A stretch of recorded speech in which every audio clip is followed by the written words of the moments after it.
I'm more than pleased and honored to host to host a great friend, Bruno Lanvin. And if you know how close we are, I want to know, you can look at this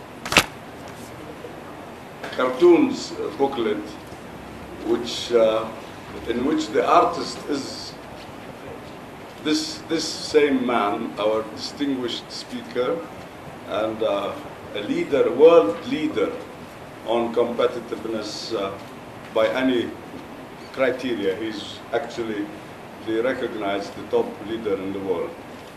But he's also a great cartoonist. I would be sitting at UN meetings, very seriously discussing a subject, and he comes with a piece of paper. I open it, and I find one of these cartoons in it. And this is the work of over 10 years, more than 10 years, 15 years of camaraderie. We work together at the UN in many UN initiatives. And I take a great pride in this. It's because it's not only by a great person, but also because it shows how friendly we are. So I am here with a great friend and a great guest and a great keynote speaker and a great accomplished person. I'm also honored to be on his board. If you look at this booklet, I will see that I am a member of his advisory board on competitiveness, and I am a member, and my role in this membership is to learn. I don't advise, I learn. I serve on this board as a student, so that I can learn from a distinguished, also INSEAD professor. So I am one of your students, just as much as I was chairing the United Nations 10 organizations that we worked on together. So I'm very proud to have you. Equally proud I am to have my great friend, the ambassador of France, who's here with us, and who will have the first word.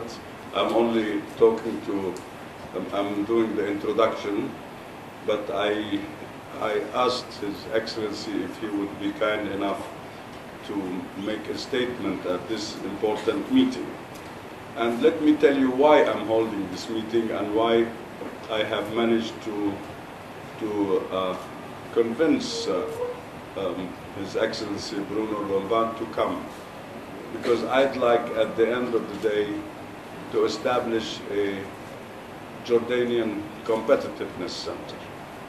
We unfortunately have not been successful so far in doing that at the country level.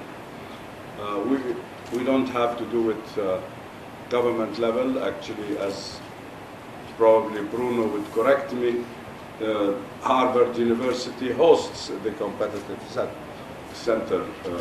So this university would be very happy to host an observatory or a competitive center. I'm not talking about comparing us to other countries. That's his business. I'm talking about comparing us to us. How are we doing from year to year? In comparison to us and not in comparison to others. I think I welcome Anne Mrs. Lanvin. As she noticed the plate in the entrance of the building of this university, which says many inventors and creators have passed through this door. And certainly this is a most outstanding example of them. But the idea is we want to show how we are progressing in this country in relation to ourselves from year to year. And that is a process we would like to do, and I'm sure my good friend Bruno would help us in setting, with his expertise in setting up this center. I don't want to take any more time, waste your time by my nonsense. I would like to turn to our distinguished guest of honor, His Excellency David Bertolotti, the youngest ambassador in this country and representing the youngest president of any country in the world. Yes. So we have two youngest ambassador, youngest president of countries in the world. Your Excellency. Thank you so much, Dr. Talal. I mean, I don't know if it's about talent, but it certainly means that we are competitive in my country. And Your Excellency, dear Dr. Talal, Monsieur le Directeur, cher Monsieur Lanvin, merci. Thank you so much for having invited me tonight. I certainly don't pretend to be more witty than Dr. Talal can be, and I'm certainly not as professional as Mr. Lanvin will be. But I thought in the context of the WEF MENA that is taking place in Jordan these days, that it would be interesting to cast a French eye on this topic of competitiveness, innovation and talent, and just tell you a few words about how my government, my authorities see that. I must say, though, that it's very bold on the part of Dr. Talal Abu-Ghazaleh to stage a lecture at the very time the President of the United States is giving another interesting lecture not so far away from here. I won't try to predict which event will bring us more food for thought. But certainly the issue of competitiveness and innovation is crucial for our economies, and this is also an issue for my new government. Actually, you may know that the current president, when he was Minister of Economy a few years ago, was one of the foremost defenders of French innovation, and actually it was under his leadership that many initiatives were taken to make the French economy more competitive. That was a subject that was very dear to his heart, and I think he will certainly endeavor to continue what he had started as a Minister of Economy. And in particular, that was why the French government had created the so-called French Tech Ticket, which is a one-year program to attract entrepreneurs from all over the world and help them set up and develop their startup company in France. So this is really a program that was designed and that is opened to foreigners, and actually some of you might have picked that in the press. A few weeks ago I celebrated here in Amman at the embassy the first Jordanian awarded startup called AUMET.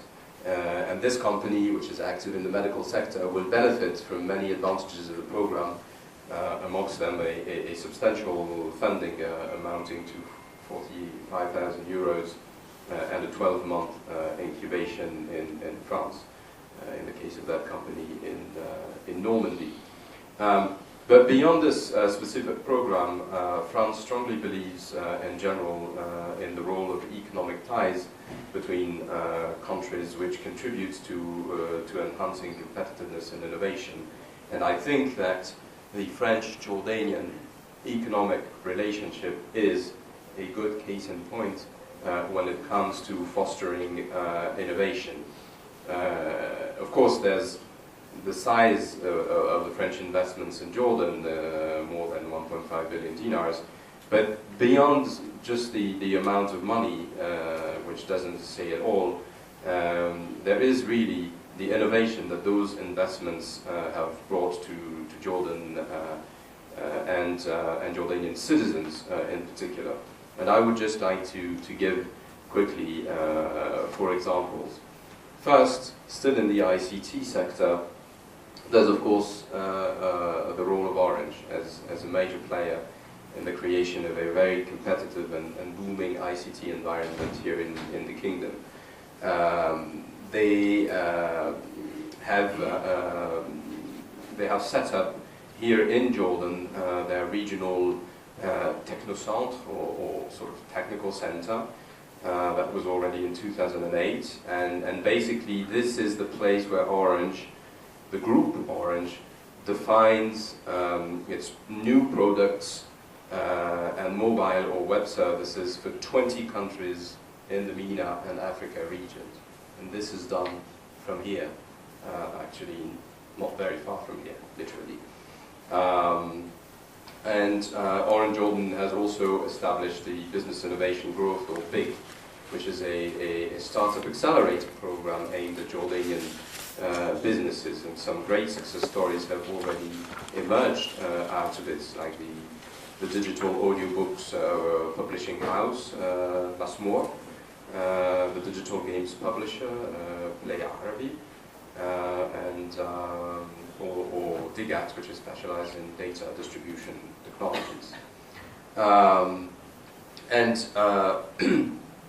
In a very different sector, but still worth mentioning, Orange is also the first telecommunication company worldwide, actually, to take the step to be 100% solar, PV-driven, which also has helped develop the solar energy in Jordan.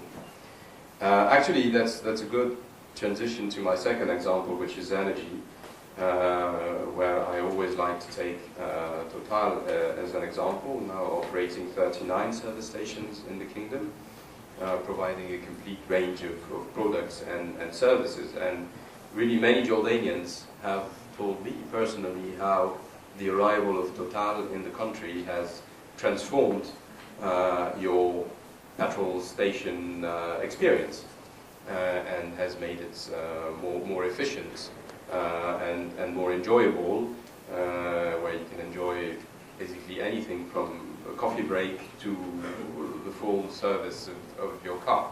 And I think it has inspired the whole sector and driven growth and innovation through customer service improvement and marketing innovation. The third good example of how investments can bring innovation is, of course, the crucial water sector. And there, Suez has been very innovative with its DZ water conveyance project, which now provides 60% of the high-quality water consumed in Amman. And at the end of the process, that's for sort of collection and distribution, but at the end of the process, the wastewater treatment plant in Samra, which is also operated by Suez, manages to be energy efficient by using biogas from the wastewater treatment. And actually, through this process alone, they generate about 90% of their energy requirements, which is extremely important given the size of the operation. So it means that, you know, Jordan, which is a country very poor in water, can still be very innovative in this sector and have a 100% reliable service, again, for Jordanians, through the use of the public-private partnership. And the last example that I would give is the transportation sector. You may or may not know, actually, because this is not the most visible of our investments in the country, that Queen Alia International Airport is operated by Paris Aéroport. And I think they have also contributed to transform the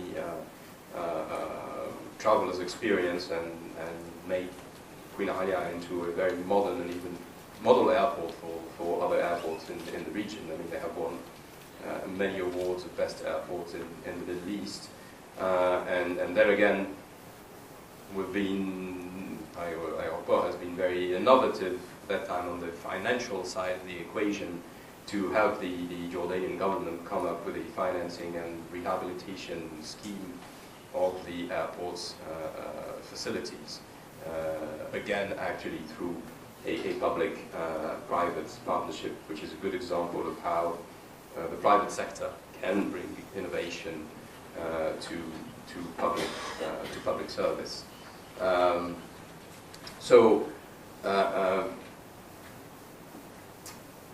Behind all these innovations, actually, and behind all the, of course, entrepreneurial spirits of those companies, there was, I think, also a huge investment in the Jordanian human capital. And our companies were also successful because they could rely on the existing human capital of Jordan. And I know that it's in this house, really, I can speak of human capital because you, Dr. Talal, are doing a lot through your various institutions to develop this Jordanian human capital. But certainly if I take the view of my government, our priority now is really also to invest in the human capital of Jordan and build a sort of another kind of public-private partnership between the French investors, the French government and institutions, and the Jordanian authorities and their academic institutions. We really want, I mean, my ambition here is really to increase our footprint in training the Jordanian labor force. And you've probably seen in the past few weeks a number of announcements. We're following several tracks, supporting the Crown Prince Technical University through the network of our own technical universities in France, building bridges between French and Jordanian technical and vocational education institutions. We have concluded a partnership between France's AFPA and Jordan's Luminous. And now, I would say my next frontier is to find ways to leverage the financing of scholarships through joint financing between the French government and French investors in Jordan to make sure that Jordanian students can, more than today, enjoy also all the opportunities offered by the French higher education institutions. And I would end up there in saying that I'll be very pleased to, of course, give the floor after me to a distinguished representative of INSEAD. The motto of INSEAD is the business school of the world. But I'll wave the flag for a second in saying that to start with, they were and are still headquartered in Fontainebleau, and they are actually one of the examples of the success of the business education à la française. INSEAD, together with HEC, HEC, ESSEC, and a few others, really have been spearheading business education, not just in France, but in Europe and globally. And year after year, they score in the highest positions in all international rankings for the quality of the education delivered, but perhaps even more importantly, for the high rate of employability of the students as assessed by the private sector itself. You know, when you ask HR directors worldwide which are the best business schools and the best MBAs, well, they say INSEAD programs, HEC program, etc. So that's I would say another facet of also the French way of being competitive and innovative, which perhaps needs more exposure in Jordan. And I would join my thanks to those of Dr. Talal, for Mr. Lanvin for accepting to come here and give us his perspective on how globally to enhance competitiveness. Thanks again for having me tonight and giving this French view. Thank you very much.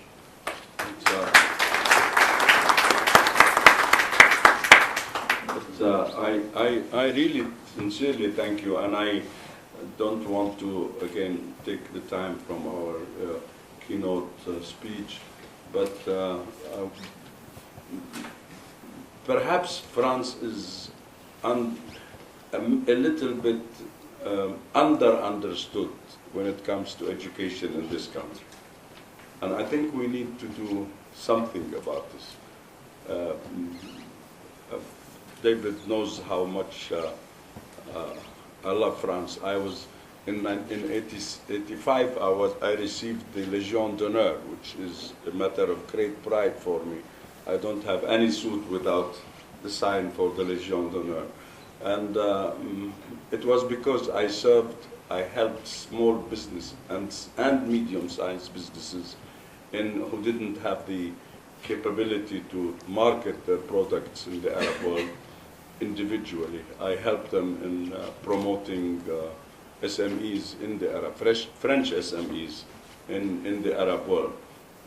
France to me has a special place also in my heart. I have a little home there, and I love, as my friend always teases me, I love the French croissant more than anything in the world.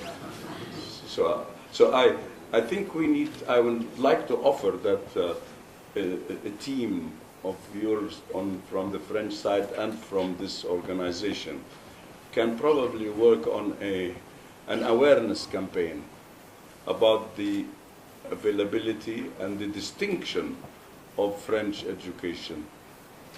We have, and we can do all of that online. I'm not talking about investing any money on this. We will do it ourselves, but we need guidance, and maybe our education, digital education director, Dua, maybe you could later on get a name of somebody in the embassy, if Your Excellency is interested, so that we work together as a team on a marketing campaign for all my children and grandchildren studied in French schools, the École Française. All my children and grandchildren before they went to universities. So I think we can do a service to this country by having an awareness campaign about, and I'm talking about a digital campaign, about the opportunities and the excellence of French education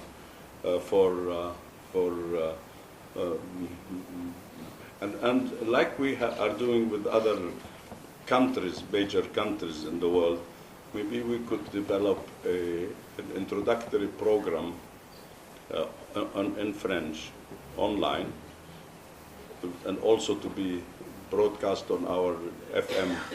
By the way, I've invited to listen to the new FM station, 102.7, which broadcasts so far. It's in the preparatory era. It will be a station for classical music only, plus education. This is a unique kind of radio station, education and classical music. So, but I would like to do that, and I know that we would like to do it. We have partners with universities from all over the world. In fact, their names are on the building outside as of last week, the names of something like 50 or 100 academic institutions that we have partnership agreements with, that we promote. So I want to take this opportunity to engage my friend in an exercise to promote more education awareness. We need to be aware. We don't need to explain, but we need to be aware of the excellence of French education. Having said that, I want to, before we start our speech, welcome our distinguished guests. Bruno, you have a mix here of ministers, ambassadors, educators, media, university professionals, members of parliament, members of the Senate.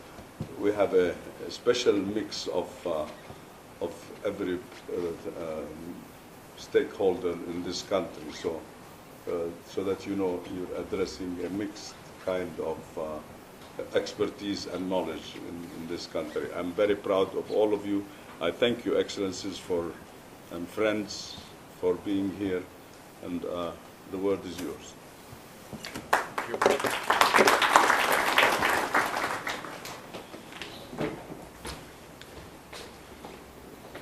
It's working? Yes. You want to speak from it? By the way, we are on the air, on the news, on the FM station now. Every event we do is broadcast live. Very good. Well, Dr. Talal, dear friend, Monsieur Ambassador, Excellencies, Salam alaikum. That's about the extent of my knowledge of the Arab language. Don't ask me much more. But it's always a pleasure to be in Jordan, and especially in such a distinguished assembly. When Talal was speaking, I felt that he probably felt a little bit like the Prince of Monaco, because whether he turned right or left, he could see only French people. But we're not going to insist much more, and I think Ambassador Bertolotti was very eloquent in describing all the reasons why Jordan and France have been working together and why it is so successful and promised to even better results in the future. So what I will do in the next 50 minutes or so is to give you a worldwide perspective about two major items. The first one is called innovation. The second one is called talent.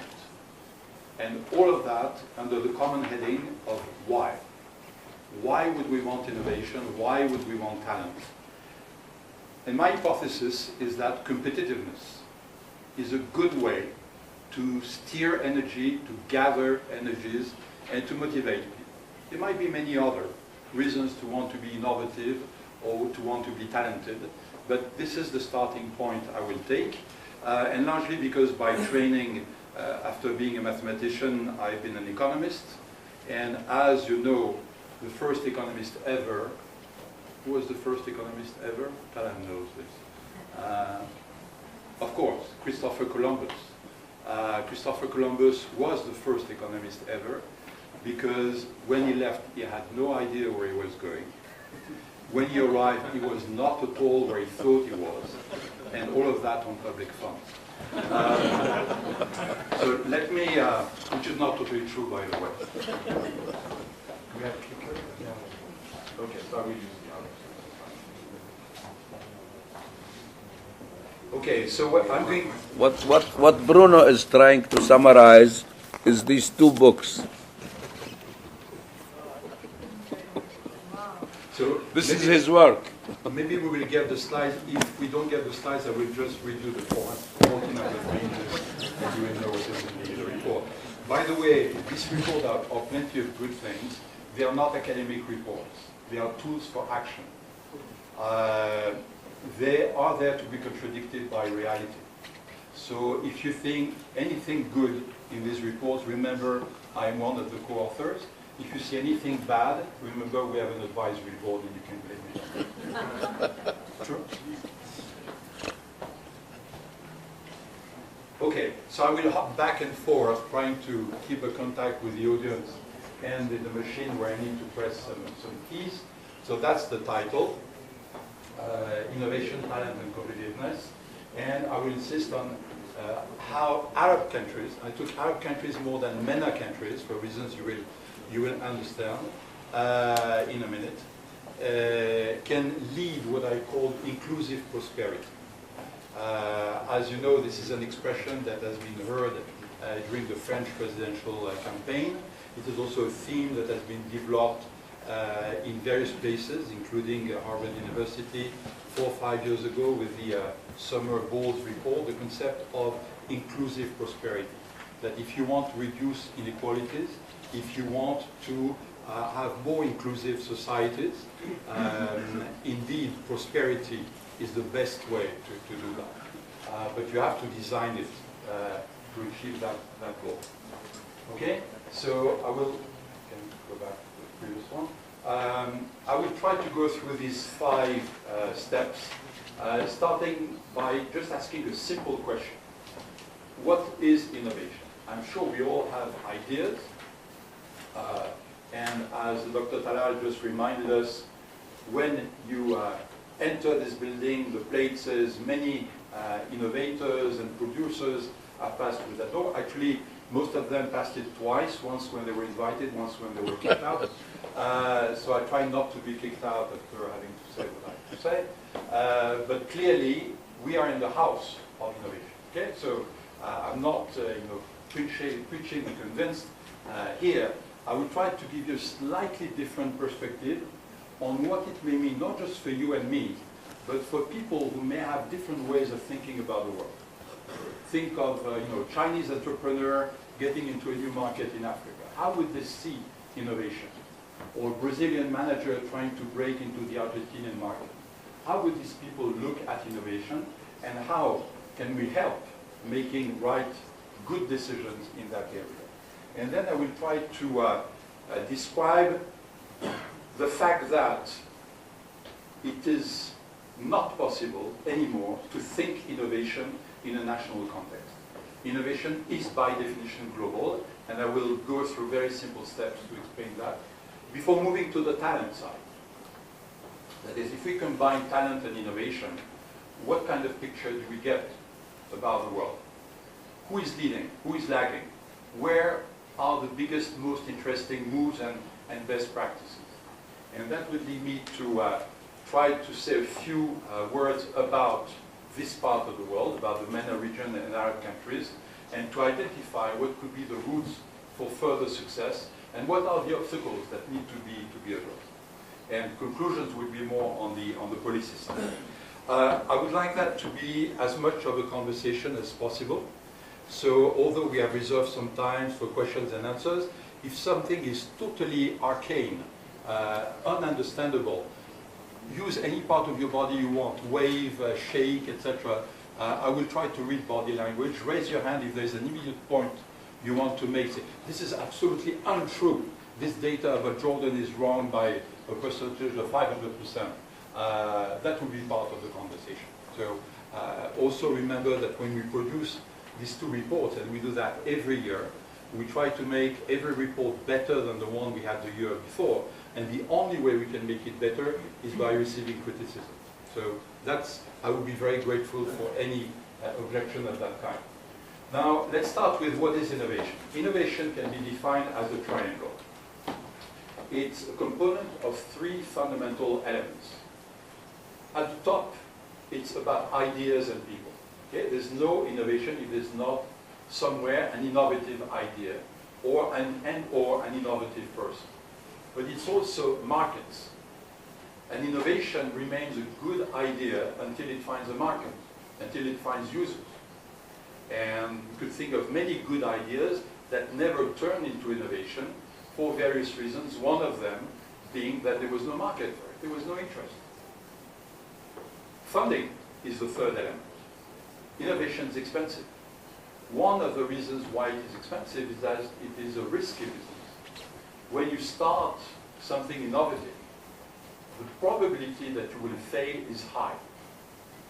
One of my favorite thinkers about innovation is filmmaker Woody Allen. Because Woody Allen said, if you're not failing from time to time, you're probably not doing something very innovative. And that's very, very true. It's also very, very true that if you want to stimulate innovation, you have to create a culture that respects failure. I'm not saying encourages failure, but respects failure. What the Americans in Silicon Valley in particular call failing forward. Every failure should be a source of knowledge, a source of learning how to do things better next time. And this is where failure is useful. And again, it's not an easy challenge to face. Think of public funding challenges. Who is allowed to bet with public funds? Nobody. You have to be very careful, very conservative with public funds. How could governments support innovation? That's a critical question which is addressed in different ways in different countries. But respect for failure and knowledge that failure is part of innovation is a critical element in that respect. So these three elements, ideas, funding, and markets, are and have been the three fundamentals of innovation. What I'm going to do next, and that's the next slide, is to show that innovation has become global because each of those three components in itself has become more global. So let's start with people. And there's more details on these slides that you wish to read from wherever you are sitting. So I'm summarizing the key elements there. If we just take tourism, and I know we have in this audience people who have been very active on the front of tourism, former Minister of Tourism. Dr. Talal himself is a special envoy of the UN for tourism, a critical element for a country like Jordan. And if we look at global figures, 1.7 billion tourists per year, 1.7 projected in 2025. Okay. That gives you an idea of how big that is. If we took the dynamic figures, we would see how skyrocketing tourism has been. And when I say skyrocketing, I'm using the phrase of purpose because you may know that people like Jeff Bezos or Elon Musk are working very hard at sending you and me into space. Space tourism is the next stage. And tourism is just one little facet of how people have been circling the globe. This little diagram here shows what we call the corridors of inventors. And we did a little study about how many successful companies had been created in various parts of the world by people who were not born in those countries. And the percentage are just staggering. If you think of gigantic companies in the US like Intel, founded by Andy Grove coming from Hungary, this model is repeated again and again and again.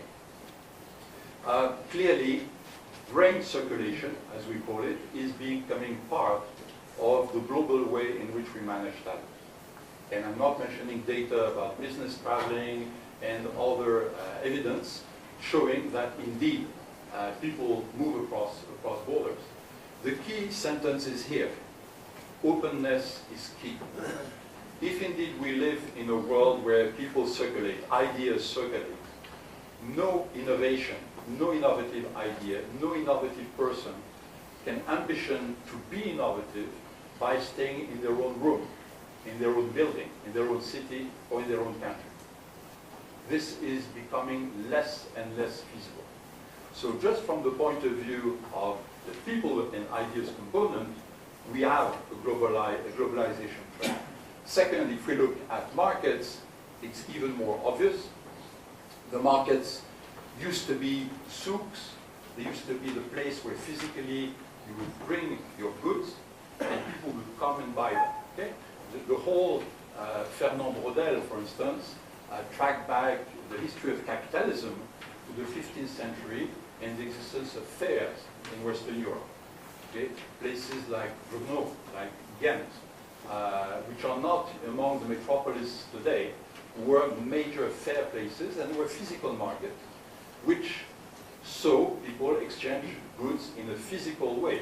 The buyer and the seller had to be present. Now, we have another kind of markets, largely digitalized, largely helped by information networks, especially because our production has gone largely from manufactured product to services, which can be traded electronically, which do not need the simultaneous presence of buyer and seller.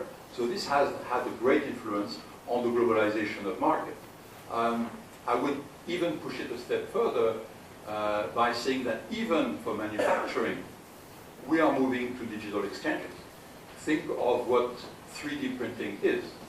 3D printing is the ability to create something physically by just transmitting flows of information. So we are not only seeing a move from manufacturer to services who can be almost entirely digitized, whether it's telemedicine, whether it's any of these elements that have been mentioned before, even for manufacturing, we are moving to digital transmission. So that's part of the globalization of markets. And then the two key sentences are a repeat of the first one. openness is key. Only open economies will be among the champions of innovation. And the second one is excellence is vital. Excellence is vital because you can now address niches. You can be a small economy with a global power. If you look at what happened in applications for mobile telephony, for instance, if you look at successful products like Skype, they've been developed by a small group of people from a startup, a few Estonians, a few Finns, and one Swede, and all together they put a product which has become a global product. So none of them came from a major economy, a dominant economy in the field of IT. And this is where countries like Jordan have a great card to play. This globalization of the market is the signal that smaller economies can be successful global competitors. The third element is about funding, because innovation is not cheap. Because, as I mentioned before, the rate of failure is high, and also because, and I want to debunk a myth here, it can be, and sometimes has to be long-term. As anybody who's been dealing with intellectual property, and of course Dr. Talal will be among the world authorities in that field, everybody knows that innovation in a software startup in Silicon Valley has little to do with innovation in a big pharmaceutical company. If you deal with innovation in a big pharmaceutical company, your investment is 10 years, 20 years down the line. Not just because there is fundamental science behind it and discovering a new molecule takes time, but because there is a number of stages you have to respect in terms of being authorized to even test your new drug or your new molecule on human beings. So there is time there which allows, which pushes your board, your CEO to actually say, we are spending money and we are not going to see any return on that money until 10 years, 15 years, 20 years have elapsed.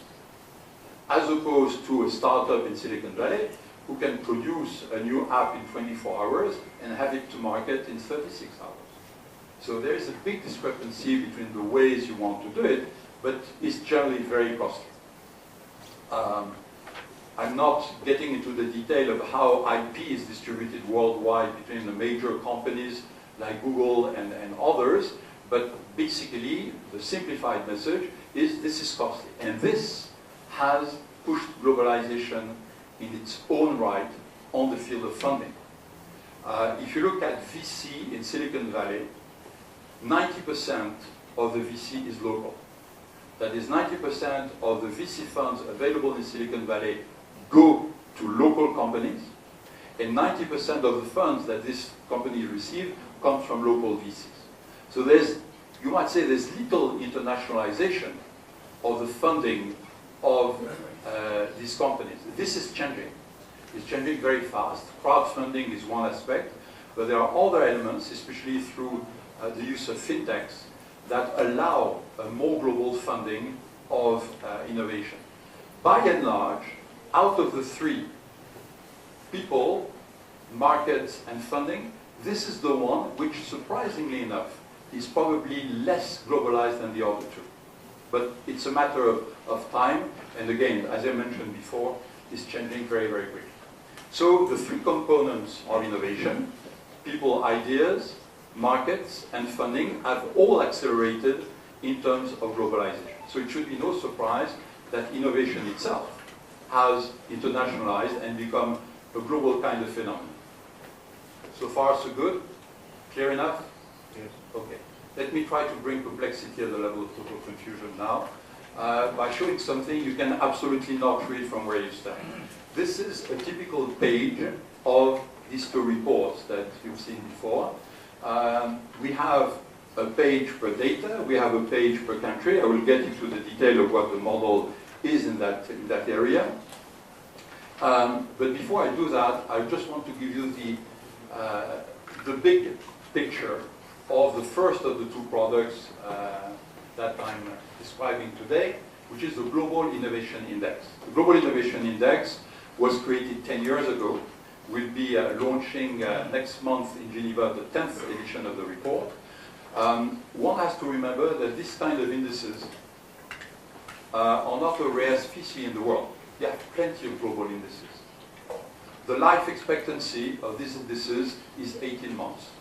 That is, either they die after the first year or they die after the second year for the majority of them. So when something reaches 10 years, you can bet there must be something useful about it. This is a multi-stakeholder product. That is, as I mentioned before, it's not an academic product. INSEAD is very happy to have the intellectual lead on this, but we insist in having private businesses and government entities involved in whatever we do. Because at the end of the day, it is not academics who will change the world. It is entrepreneurs and it is politicians. Okay?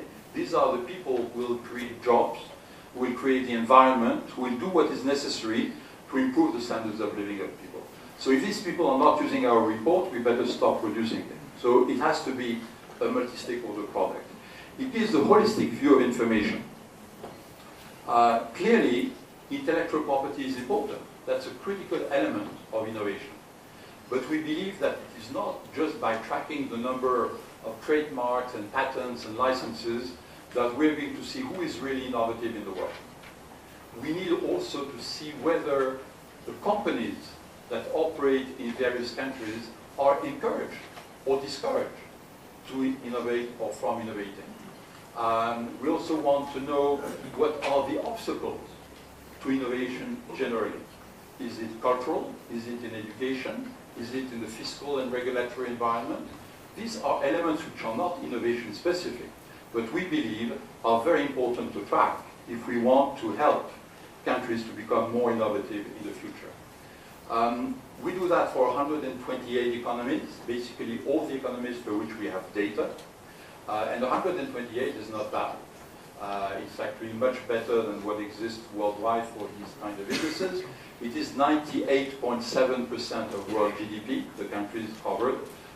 So we can say that we have a rather global vision of innovation. It has become a leading reference.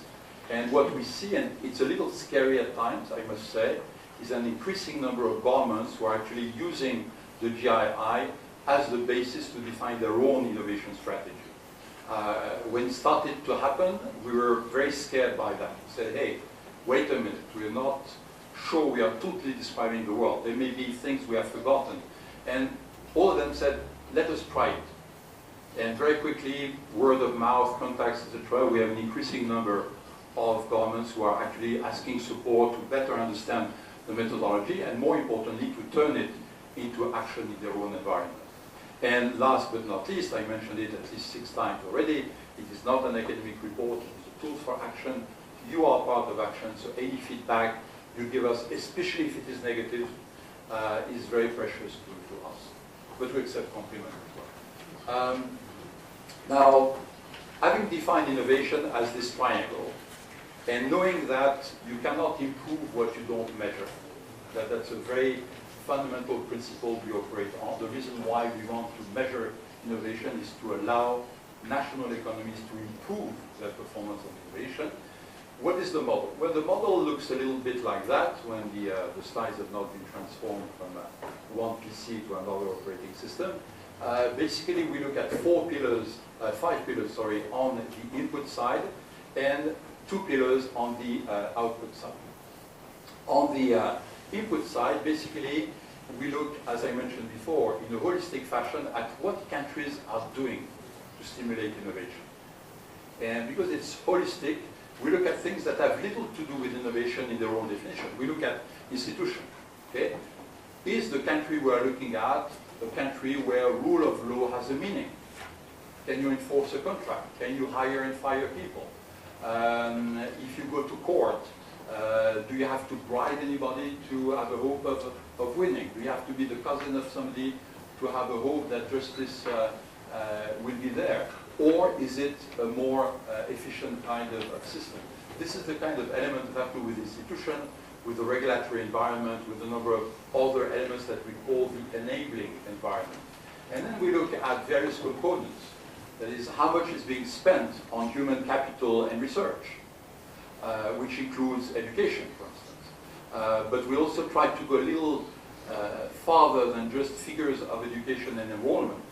We try to look at ability to move one type of profile to another type of environment. And I will come back to that discussing talent, how multidisciplinarity is important for innovation. Infrastructure, critically important, especially if you accept the hypothesis that an increasing part of innovation is going to be digital innovation. If you want to share information, if you want to collaborate, you need this kind of infrastructure. Just to take another European example, do you think that Airbus could have existed without strong infrastructure networks in information flows? Clearly, this is the basis of collaboration, without which all your engineers need to be in the same place. If you really want to have a multi-country distributed system, you need very strong infrastructure. And not just in telecommunications, that's the obvious one, but also roads, railways. When we had, we presented the index 3 years ago, Switzerland was #1, we still are #1. And the CEO of Nestle was a guest on the panel, and somebody from Africa raised their hand and asked the CEO of Nestle, but what is your secret? You know, Switzerland, it's one of the smallest countries on earth. How come you are #1 on innovation? And the CEO of Nestle answered in a very quiet fashion. He said, in this country, trains arrive on time. This sounds awkward. This guy should tell us about investment in R&D and whatnot, and he tells us train arrive on time. Actually, it's a very deep answer. It means that innovation does not have to do with just what you do for innovation, but what you do for your economy as a whole. If you operate in a country where train arrive on time, it means there's a number of things that work well in society. If you want to attract foreign investors, this is the kind of thing they might be looking for. Stability, reliability, and it goes beyond trains. It goes to the regulatory environment. If your country changes their regulation every 6 months, even if it's for the better, it's not going to build trust with foreign investors. One of the reasons why Jordan is an attractive country for foreign investors is stability. And not just political stability, but also stability in the regulatory environment, in a number of elements that encourage, indeed, those who have money, who seek talent, seek opportunities, to come and work here. Last but not least, business sophistication. That is a rather complex set of variables, but it has to do with the ability of companies to do complex things. And business deals are more and more complex. Operations are more and more complex. We don't live anymore in a world where you say, this is the kind of good I make, this is the people I want to reach, this is how I want to make my deal. It's much more complicated than that. You have to look at many versions of your own product. You have to look at the services you're going to attach to your goods if you're manufacturing a good. So it can be fairly complex. And the ability of your own market, it's not just the market to buy and sell, it's financial markets, it's insurance market around them. And if they are not sophisticated enough, they will not be able to accommodate this kind of operations. On the output side, basically we look at what knowledge and technology outputs are, and we look at creative outputs. So I'm summarizing very quickly here, but the knowledge and technology outputs try to describe how much knowledge, brain power, is being put in your exports and your national productions. This, for us, has proved to be a very valid indicator of how your economy, how innovative your economy is. The last one, creative outputs, addresses in particular the ability of the younger generation, Generation Y in particular, to use new technologies. What is the ability of startups to actually create something new that makes sense, that creates value? I am not sure, for instance, that a higher degree of participation in social networks is a true trademark of creativity. And there's controversy about it. But it may be an indicator that you have very creative people who are looking for a better opportunity to show how their creativity can contribute to the economy. And this is where creative outputs come in, and we track, for instance, uploads of content on YouTube and other vehicles. Again, not because we believe this is the end of the road, but it's a fairly good indicator of the potential that may be available. So that's for the model. And then there is a ratio which is important. For each country in the world, we divide the output score, by the input score. And the higher this ratio is, the more successful the country is at innovation. As you can imagine, not all countries have the same endowment for innovation. Some have lots of capital, lots of universities, lots of research, they have big transnational companies. It's to be expected that they will have a higher rate of performance on output. But if we compare output to input, indeed we get a different picture. We get something like a small country in the middle of Africa like Rwanda, who has very, very limited inputs to make, has a relatively high score on efficiency. Because with the little resources they have, they are doing a lot. So that's why, for us, the efficiency ratio is important. And this is how, this is the machine. This is where we throw the number, we press a button, and then we get rankings. So I'm not getting into the details of that. You have the input side there, you have the output side there. So there is a number of variables. There's a number of countries. Both are very high, so it's very complex. And what we try to do is to bring that level of complexity to the level of action. So we need to simplify, we need to summarize, we need to aggregate. And the data I'm going to show you now have to do with this aggregation. This is what comes out in the newspaper and the media when we release the report. And we are very happy about it. Okay? The latest edition, the one you have here, 2016, with